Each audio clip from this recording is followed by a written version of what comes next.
For nearly 6 decades, Charlayne Hunter-Gault has lived a life as both a newsmaker The Grenadian government and a news reporter.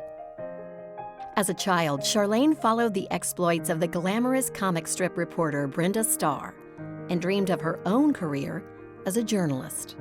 The path to that goal involved being one of the first 2 Black students to integrate the University of Georgia in 1961.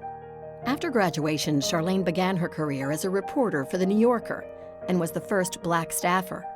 She moved in front of the camera in 1967 at WRC in Washington. Then it was on to the New York Times, where she became the Harlem bureau chief and convinced the Times to stop using the word Negro.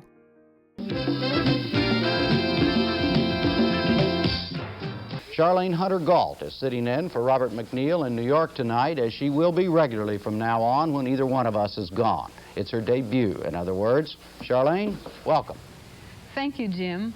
In 1978, Charlayne went in front of a national audience on the MacNeil-Lehrer report. She became their national correspondent and stayed with them for nearly 2 decades.